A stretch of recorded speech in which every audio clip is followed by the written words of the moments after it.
want to talk to you today about the power of silence. I want to speak to you about the importance of focusing on your own journey and not being distracted by the noise of this world. The world we live in is filled with distractions, social media, opinions, gossip, and criticism. People love to talk. They talk about you. They talk about your past. They talk about your mistakes. But I have come to tell you today, it is time to stop listening to the voices of the world and start listening to the voice of God. The world we live in today is filled with noise, constant chatter, opinions from every direction, and distractions that can pull us away from what truly matters. Everywhere we turn, people have something to say about how we should live, what we should do, and who we should be. The voices of society, social media, friends, family, and even strangers try to shape our identity. But in the midst of all this noise, we often forget the most important voice of all, the voice of God. Many people waste their energy trying to meet the expectations of others, seeking approval, and worrying about opinions that hold no real value. They let criticism discourage them, they let rejection define them, and they let doubt creep into their hearts because they have been too focused on the wrong voices. But the Bible tells us in Lamentations 3:26, it is good that one should wait quietly for the salvation of the Lord. That means we don't need to constantly respond to the world. We need to be still and trust that God is leading us in the right direction. Jesus himself was criticized, mocked, and doubted. The Pharisees constantly tried to trap him with their words. The crowds that once praised him later shouted for his crucifixion. People questioned his authority, his mission, and his identity. But Jesus did not allow their words to distract him from his purpose. He did not waste time defending himself to those who were never going to believe in him anyway. He remained focused, and he stayed silent when necessary. He knew that his purpose was not to win arguments, but to fulfill the will of his Father. So why do we allow the opinions of others to control us? Why do we let negative voices take up space in our minds?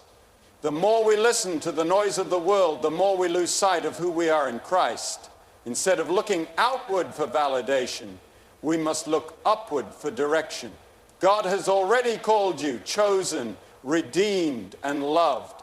You don't need to seek approval from people when you already have the approval of your Creator. When we stop listening to the noise of the world, we gain clarity.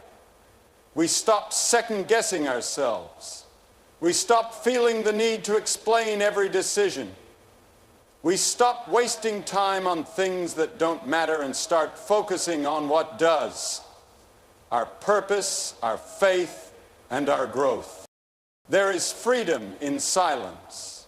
When you stop trying to respond to every critic, when you stop worrying about every opinion, and when you stop chasing the approval of others, you will experience peace like never before.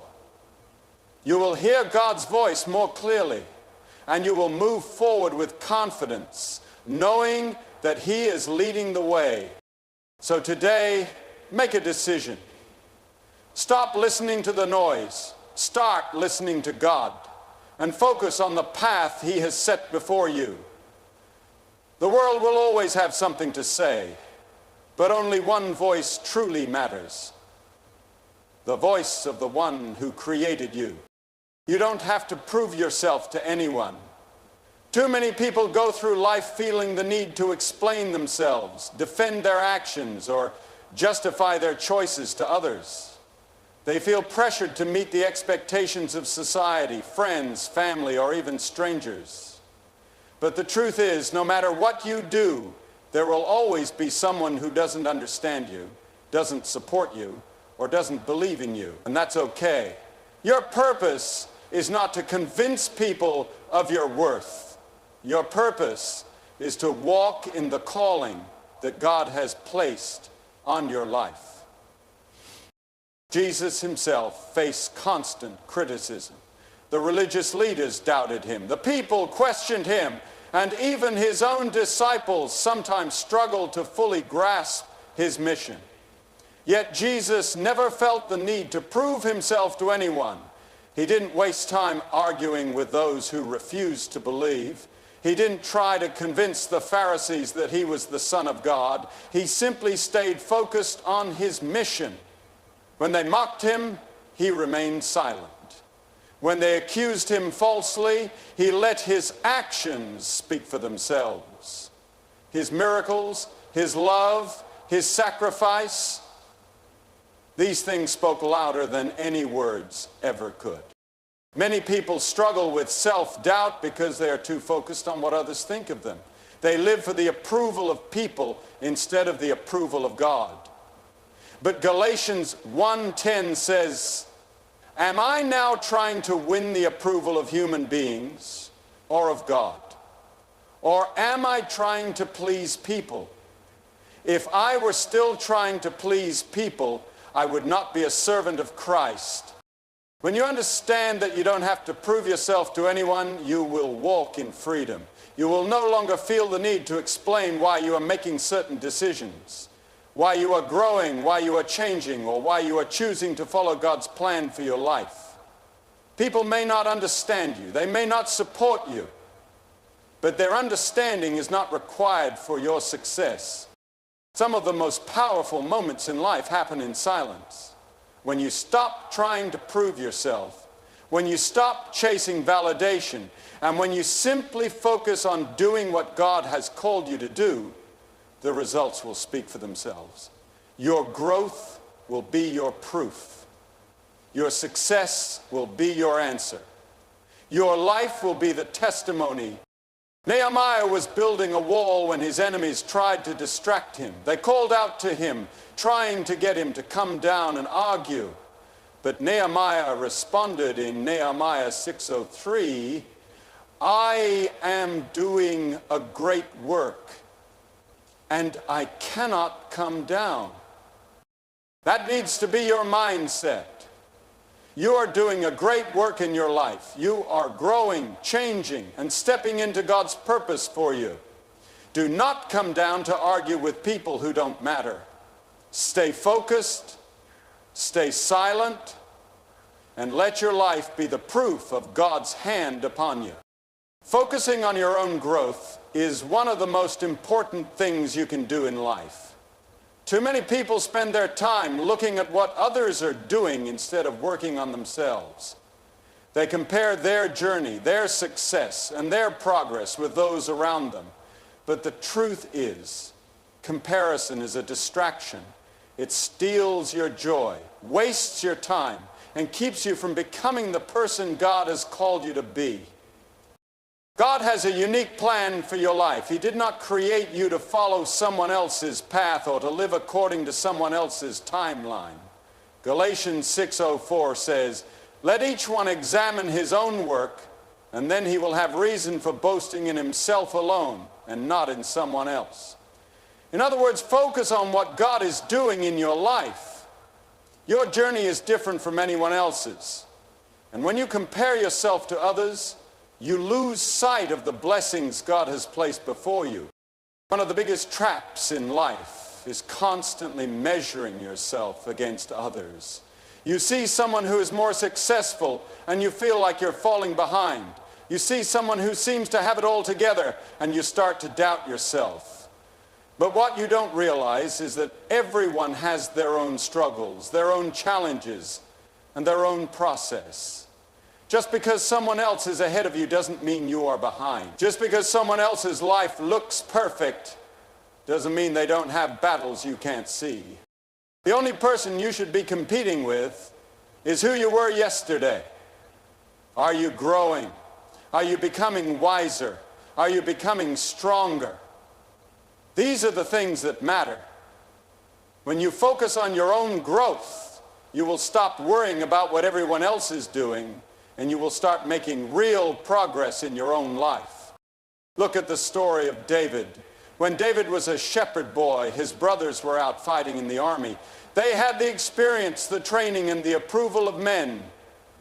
But while they were focused on status and position, David was focused on growth. He spent time alone, developing his skills, worshiping God, and preparing for what was ahead.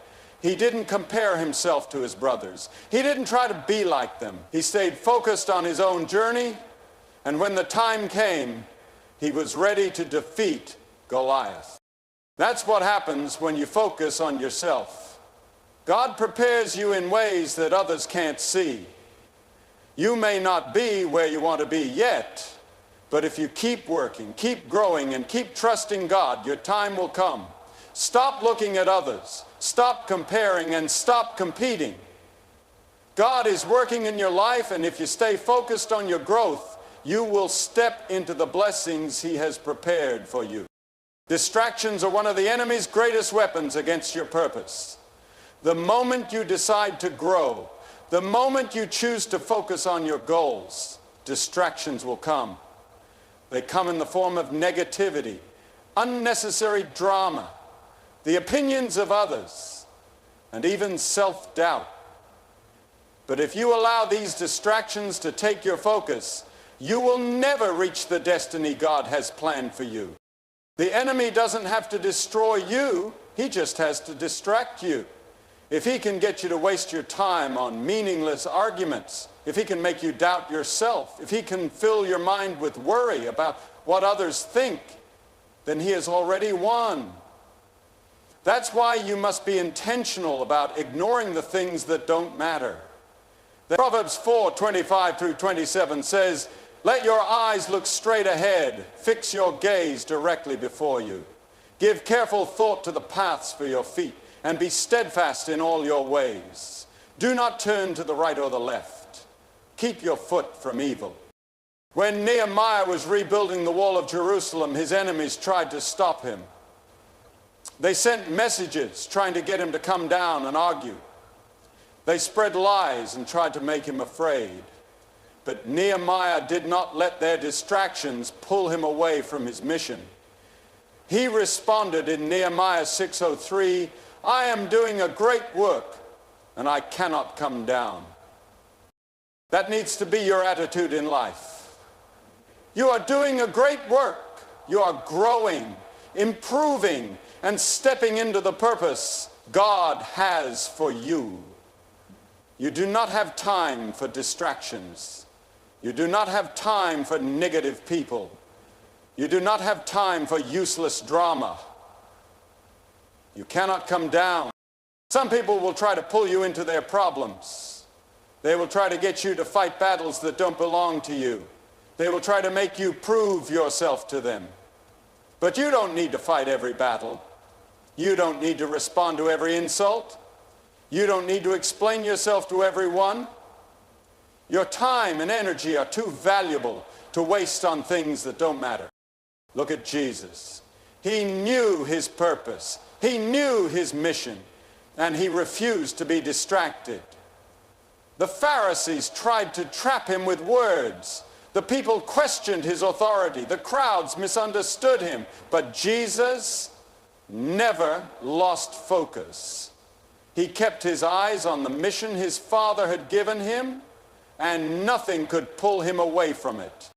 You must do the same. Stop getting distracted by what others are doing. Stop worrying about people who don't support you. Stop focusing on what is behind you. Stay locked in on your future. Keep your eyes on your goals. And no matter what comes your way, remind yourself, I am doing a great work, and I cannot come down. There are times in life when the best thing you can do is stay silent and let God fight your battles. Too often, people feel the need to defend themselves, explain their actions, or prove their worth to others. But the truth is, not every battle is yours to fight. Some battles belong to God. And when you try to handle them on your own, you only exhaust yourself. The Bible tells us in Exodus 14:14, the Lord will fight for you. You need only to be still. This verse was spoken when the Israelites were trapped between the Red Sea and the Egyptian army. Fear surrounded them, and they wanted to turn back. But Moses told them to be still because God was about to make a way where there was no way. Many times in life we are tempted to react when people misunderstand us, criticize us, or try to bring us down. Our human nature wants to argue, wants to prove people wrong, and wants to show everyone that we are right. But silence is often more powerful than words. When you stay quiet and trust God, He moves in ways that you never could. Jesus himself gave us the greatest example of this. When he was falsely accused, when he was mocked, when he was brought before Pilate, he remained silent. Matthew 27:14 says, "But Jesus made no reply, not even to a single charge, to the great amazement of the governor." He could have defended himself. He could have spoken a word and silenced his accusers. But he chose to remain quiet because he knew his silence was part of God's plan. Some of you are fighting battles that you don't need to fight. You are trying to convince people who will never believe in you. You are trying to gain approval from people who will never support you. But God is saying, be still. Let me handle this. When you stay silent and let God fight for you, He will vindicate you. He will prove your worth. He will silence every voice that rises against you. You don't need to explain yourself to people who are committed to misunderstanding you. Your life, your growth, and your success will be the proof that God is with you. Think about David. Before he became king, he was constantly pursued by Saul. Saul was jealous of him, threatened by him, and wanted to destroy him. But David did not take revenge. He did not try to fight Saul on his own. He trusted God to fight for him, and in the end, God removed Saul and placed David on the throne. When you let God fight your battles, you will walk in peace. You won't be drained by unnecessary conflicts. You won't waste energy on negativity. Instead, you will stand firm in faith, knowing that God is handling everything in His perfect timing. Stay silent, trust Him, and watch Him move. When you focus on your purpose, your critics will seem less significant. One of the most important lessons you can learn is that your purpose is far greater than the opinions or criticism of others. Life is full of people who will try to distract you, discourage you, or make you feel inadequate. They will mock your dreams, question your decisions, and try to convince you to give up. But if you allow their words to define you, you will never reach the destiny God has planned for you. Nehemiah's story in the Bible is a powerful example of this. He was called to rebuild the walls of Jerusalem, but his enemies did everything they could to stop him. They mocked him, spread lies, and even tried to trick him into leaving the work to meet with them. But Nehemiah was not swayed. He knew that his purpose was greater than the criticism he faced. In Nehemiah 6:03, he responded to the distraction, saying, "I am doing a great work, and I cannot come down." Nehemiah refused to let the voices of his enemies pull him away from the task God had given him. That same attitude is what you need to have in your life. You are doing a great work.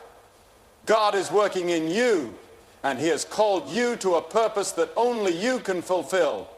When you are focused on your purpose, the criticism of others becomes less important. People will talk, they will judge, and they will criticize, but their words do not determine your worth or your destiny.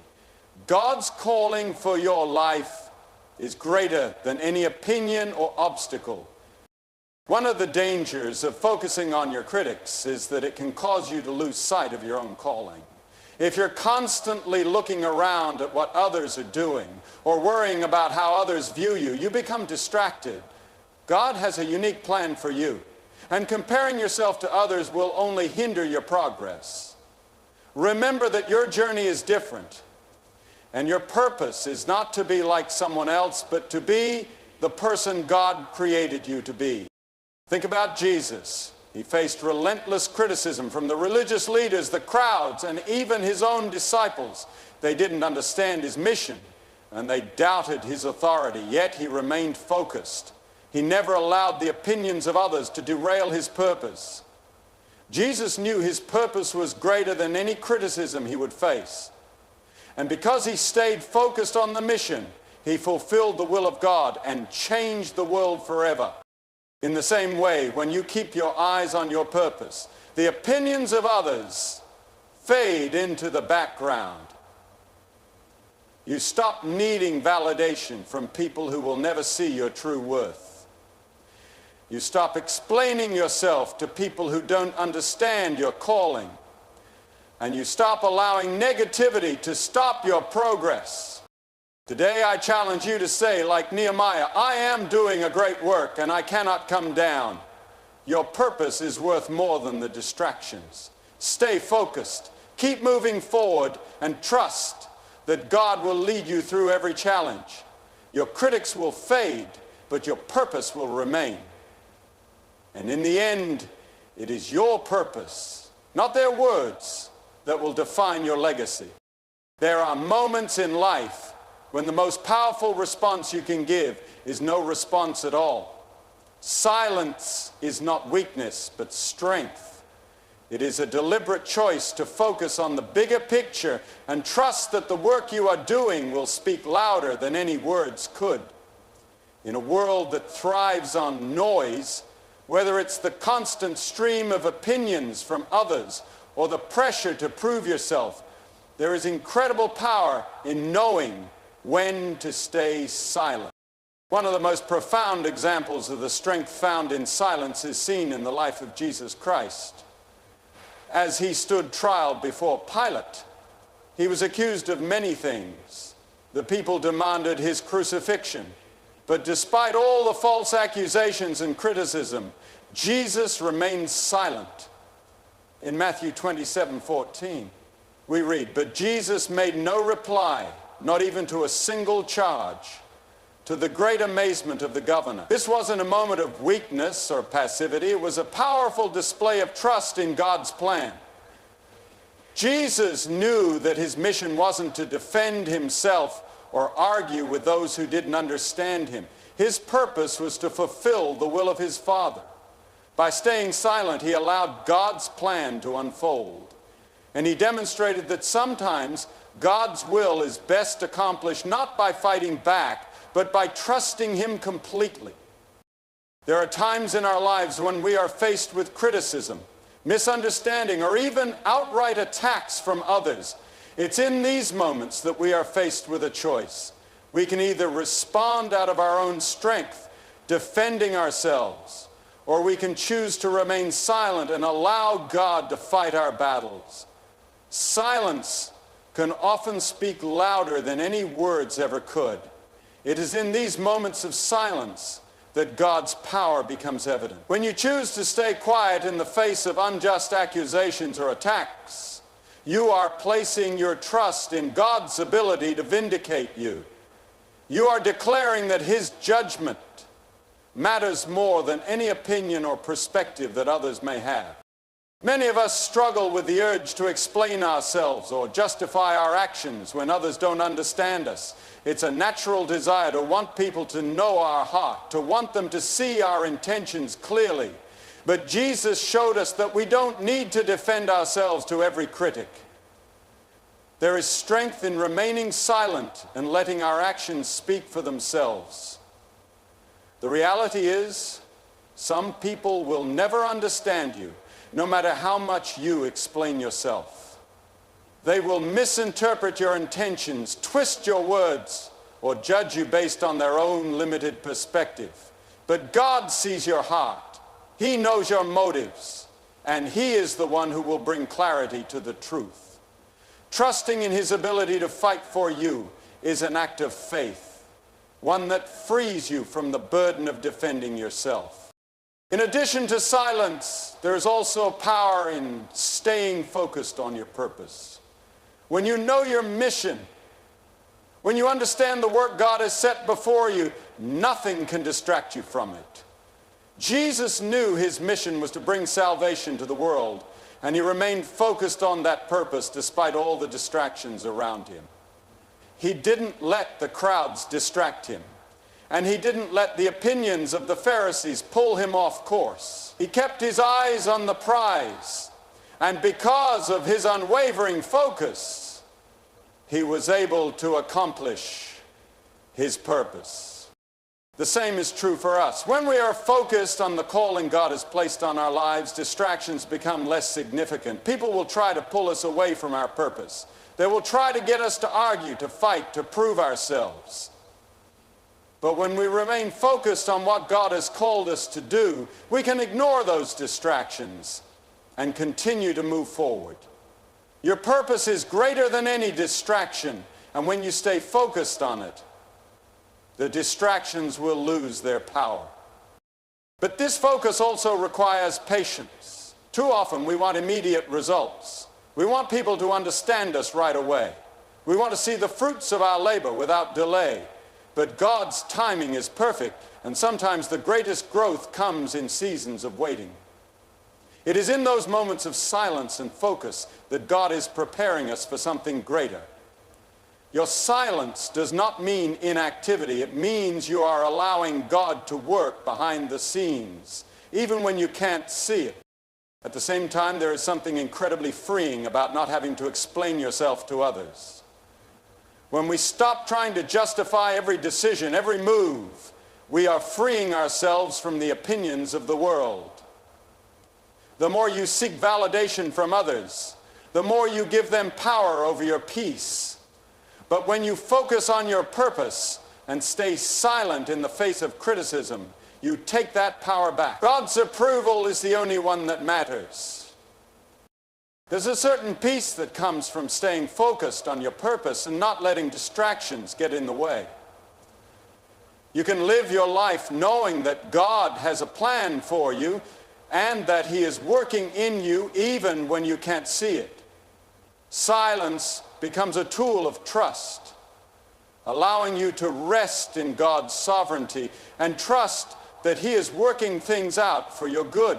As the Apostle Paul wrote in Romans 8:28, "And we know that in all things God works for the good of those who love Him, who have been called according to My His dear purpose." friends, in a time such as this, When you focus when on the that winds of truth, confusion howl and the foundations of the earth lose seem to their tremble power, under the weight and of sin and silence darkness, becomes there a comes a powerful moment act when of God faith. speaks clearly, undeniably, When and you urgently. focus on your The purpose heavens and do not trust remain that God is silent at forever. work, you begin There are to times when the experience a voice of peace the that Almighty breaks surpasses through the noise of the understanding. world with a thunder that cannot be ignored. Stop worrying And about beloved, what this is others such a think of time. you, and you The stop Lord in feeling His the need mercy to does not explain leave yourself. His people without a warning. He is You not know a that your distant life is observer in God's watching hands, chaos and that's all unfold. that He is the matters. sovereign God who moves in power, The speaks in opinions of truth, others and fade reaches into the down with both background, judgment and and you are grace. free The to message I walk bring to you in the now is calling not one God of has placed speculation on or your human life, wisdom, with but a confidence solemn and cry that peace. echoes from the heart of God. There is an Staying emergency silent lockdown and coming within the focusing on next your 48 purpose are hours, acts of surrender. and this is not a matter of policy or political You're decree. It is surrendering a your spiritual need for intervention, a control, prophetic disruption of the your routine, need a for divine interruption validation, meant to awaken the sleeping, to and your shake the need proud, to and prove to call the yourself. remnant to attention. You are You see, trusting the that Scriptures God have will always fight pointed your us to moments battles, like this. that From the He days will of Noah, defend when the you, world laughed at the and sound that of He hammering will wood, bring His until the purposes rain to began to pass fall in to your the life. streets of And in Sodom, that surrender, where the you warnings of find heaven were true ignored freedom. until the fire came down from the Freedom to sky. be God who has God always has given a called you to warning be. before the shaking. Free And I from the believe with weight all of other that is people's within me that He is doing opinions, so once again. and free to Some of you are focus on feeling the it mission already. that He In your has set spirit, there's a before sense you. of unrest. In your home, there is a tension that cannot be explained. The natural disasters, the wars, the deception in leadership, the moral collapse, these are not random events. They are birth pangs. And birth pangs come faster and harder the closer we get to delivery. What is God birthing in this hour? Judgment, yes, but also revival, repentance, restoration for those who will heed the call. This emergency lockdown will not merely be physical, it will be spiritual. God is calling His people to shut the doors, to come into the secret place, to fall on their knees and cry out for mercy. Just as He told the prophet Isaiah, "Come, my people, enter into your chambers and shut your doors behind you. Hide yourself for a little while until the fury has passed by." There is a fury coming, my friends, but those who dwell in the shelter of the Most High will rest in the shadow of the Almighty. This is not a time to debate. It is not a time to delay. It is a time to discern the hour and obey the voice of the Lord. Let every heart be searched. Let every sin be confessed. Let every home be consecrated. Let every ear be open. The Spirit of God is moving swiftly, and the trumpet is sounding across the land. God does not speak in riddles when the hour is urgent. He speaks plainly, directly, and with the force of eternal truth. In moments of crisis, He lifts His voice above the clamor of the world and declares a warning that cannot be ignored. When God says there is an emergency lockdown coming within 48 hours, it is not merely a prediction of circumstances. It is a divine call to preparation, both physical and spiritual. Throughout history, when a prophetic warning came, it was not to instill fear, but to awaken hearts. The alarm of heaven is not like the noise of the world. It is a sacred sound that pierces the soul and demands attention. It does not cater to convenience, it confronts complacency. It does not entertain the curious, it shakes the slumbering. When God declares such urgency, He is preparing His people not just for what is coming, but for what He is doing in the unseen realm.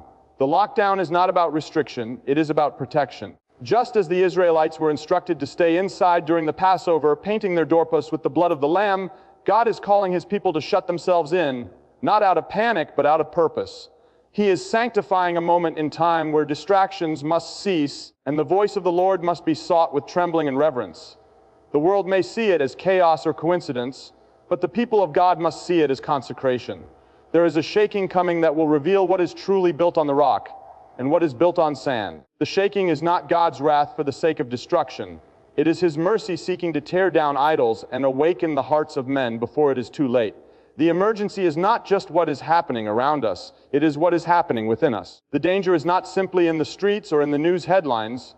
It is in the coldness of our hearts, in the lukewarmness of our faith, in the apathy that has crept into the church. This warning is not for a specific city or country. It is for every person who has ears to hear. The lockdown is a divine reset, a forced pause that demands reflection and repentance. It is a moment where God is drawing a line in the sand, separating those who walk in the light from those who still dance in the darkness. He is not asking for a casual response, but a complete surrender. He is not speaking to our minds alone. He is confronting our spirits. The next 48 hours are not just a countdown of hours, they are a countdown of decisions. Will we heed the call? Will we draw near while He may be found? Will we turn away from our distractions and turn our faces toward Him? This is not a drill, not a symbolic moment. This is the voice of the Lord declaring that something significant is about to break forth. When God sends a warning, it is always layered with divine intention. He does not speak merely to alarm, but to align. The warning of an emergency lockdown within 48 hours is not just a prophetic signal about events in the natural realm. It is an invitation into deeper intimacy with Him. It is a call to those who have grown too comfortable in a world that is passing away. It is a trumpet blast to the soul, calling men and women, young and old, to return to the sacred place of consecration. This moment in time is not about earthly control, but heavenly clarity. God is not reacting to the schemes of men. He is orchestrating a movement of divine urgency. The lockdown is not about isolation, it is about insulation. God is sealing His remnant away from the distractions of the world so that they may hear clearly, see purely, and walk boldly in His will. He is separating the noise from the voice, the temporary from the eternal, the flesh from the spirit. It is a divine interruption that tears down routines, dismantles idols, and exposes the hidden places of compromise that have taken root in the hearts of many. This is not a time for surface religion or empty rituals. God is not looking for polished appearances or professional prayers. He is searching for those who are willing to rend their hearts and not just their garments. He is searching for those who will go beyond performance and step into the holy presence with trembling and tears. The next 48 hours are not simply a prophetic time frame, they are a prophetic furnace where God will refine, purify, and awaken those who are willing to respond. It is in this moment of divine pause that hearts will be tested, loyalties will be revealed, and the line between the sheep and the goats will grow clearer. Many have built their lives on comfort, on control, on culture, but God is removing those false foundations and inviting His people to stand on nothing but His word and His promises. The lockdown is not a punishment for the world, it is preparation for the people of God. The ark is being built in the Spirit, and the door will soon be shut. This is the moment to get inside, to hide in Him, to cry out for the mercy that only He can give. He is not speaking to terrify, He is speaking to transform. He is not shaking the earth just for judgment's sake. He is shaking it so that what cannot be shaken will remain. He is revealing where our hope truly lies. Is it in systems that are crumbling, or in a kingdom that cannot be moved?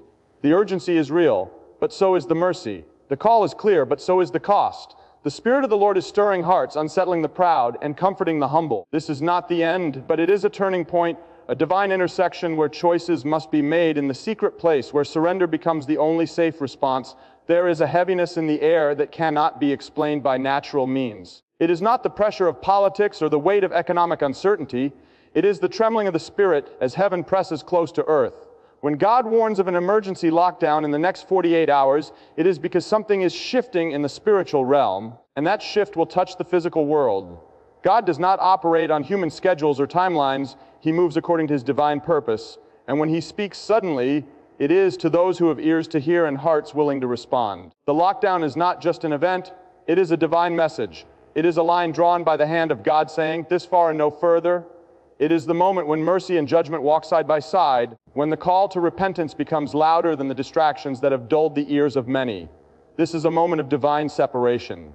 The wheat is being sifted from the chaff, the genuine from the counterfeit, the holy from the profane. God is searching for a people who are not just present in the church, but fully surrendered in the Spirit. He is looking for those who have not bowed their knee to the idols of this world, those who are not seduced by comfort, popularity, or self-preservation. The lockdown is not to confine, but to refine. It is in the place of stillness behind shut doors that God begins to whisper the secrets of his heart to those who seek him with all diligence. The world may interpret this time as inconvenience, but heaven sees it as invitation. An invitation to come away, to shut out the noise, to lay aside the distractions, and to get low before the throne of grace. There is a storm approaching that cannot be calmed by human wisdom. It will not be solved by political strategies or religious platitudes. Only those who are hidden in God will be able to stand. Only those who have trimmed their lamps and filled them with oil will find themselves prepared for the midnight cry. The emergency warning is not for the fearful, but for the faithful. It is not to create chaos, but to cultivate clarity. The enemy seeks to stir panic, but God is building a people of peace who walk in discernment and authority. This is the hour to listen more than speak, to fast more than feast, to pray more than perform. God is building altars in homes, raising up watchmen on the walls, and anointing intercessors in hidden places. The spotlight is shifting from platforms to prayer closets, from stages to secret places, from noise to obedience. Heaven is not silent, it is roaring with the urgency of this hour. The Lord is not waiting for the world to approve. He is calling his people to arise, to watch, to weep, and to war in the Spirit. When God calls his people to lock down, it is not because he wants to isolate them from purpose, but to insulate them in power. The next 48 hours are not about hiding in fear. They are about being hidden in him. There is a difference between being trapped and being covered. The world sees confinement, but the Spirit sees consecration. This divine pause is God's method of removing every voice that competes with his, every distraction that drowns his whisper, and every idol that takes the place of his glory. Just as Noah was shut in the ark before the flood came, and just as Lot was urged to flee the city before fire fell from heaven, so too is the Lord telling his people to enter the secret place before the shaking intensifies. He is not reacting to chaos. He is setting apart a people for revival through refinement. This is not about safety from the storm, but sanctification through it. There is a sound in the Spirit that only those with sensitive ears can hear. It is the voice of the bridegroom calling his bride to prepare herself, not with garments of gold or crowns of earthly recognition, but with the garments of righteousness, washed in repentance and soaked in surrender. The emergency warning is not about the outer world alone, it is about the inner condition of the heart. God is preparing a remnant that will carry his fire into a world growing colder by the hour. The lockdown is a prophetic womb where the next move of God is being formed in secret. In this hidden place, he is refining motives, exposing false foundations, and resurrecting the hunger that once burned in his people. What once satisfied no longer quenches. What once entertained no longer comforts. The Spirit is stirring hearts with an unexplainable urgency, and that urgency is not madness. It is divine magnetism pulling his people into alignment with heaven. In the stillness, there is revelation. In the silence, there is instruction. The ones who hear clearly in the coming days will not be the loudest voices, but the ones who know how to kneel in the quiet and say, "Speak, Lord, for your servant is listening." God is positioning intercessors, watchmen, prophets, and worshipers not on stages, but in secret rooms. He is shifting the center of power away from institutions and into the hearts of the broken and the bold. In this lockdown, he is restoring purity, renewing vision, and recalibrating destinies. He is not merely changing schedules. He is rewriting spiritual assignments. There are mantles being passed in hidden places, oil being poured behind closed doors, and callings being ignited in midnight hours. The next 48 hours are not just a window, they are a womb. What is birthed in this time will shape the seasons ahead. God is drawing a line, not just in nations but in hearts, calling each of us to decide whether we will merely observe the shaking or be transformed by it. The warning from heaven is not vague or distant, it is immediate and clear. When God says an emergency lockdown is coming within 48 hours, He is not trying to stir panic but to stir purity. The urgency is not meant to rattle the soul but to awaken it from slumber. The hour is late and the watchmen are crying out, not from paranoia but from prophetic burden. God is calling His people to step away from the noise and into His presence, not because He desires isolation but because He demands consecration.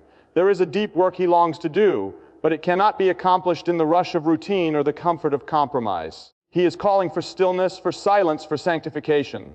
In the coming hours, there will be a separation, not forced by man, but orchestrated by God, where hearts will be exposed, motives will be weighed, and the fire of His Spirit will refine those willing to yield. This lockdown is a divine summons to the secret place, where the Spirit speaks and the soul is stripped of everything false. There is a great unveiling about to happen, not in the headlines, but in the hearts of God's people. The veil is being torn, not just in temples, but in minds clouded by culture and flesh.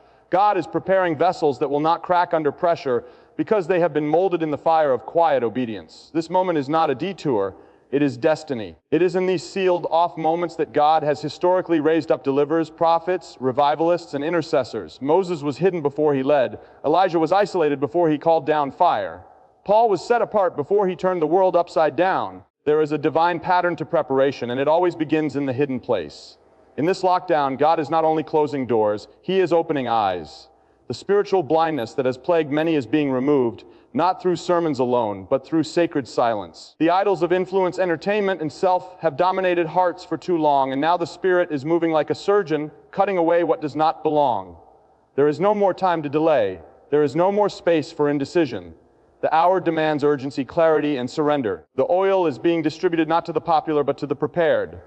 The lamps of the wise will shine in the darkness, not because they were loud, but because they were faithful when no one else was watching. God is not done with this generation. He is not finished with the church. He is not withdrawing His hand. He is positioning it with precision. The lockdown is His signal, His act of mercy, His invitation to return. In the shaking, He is stabilizing. In the silence, He is speaking.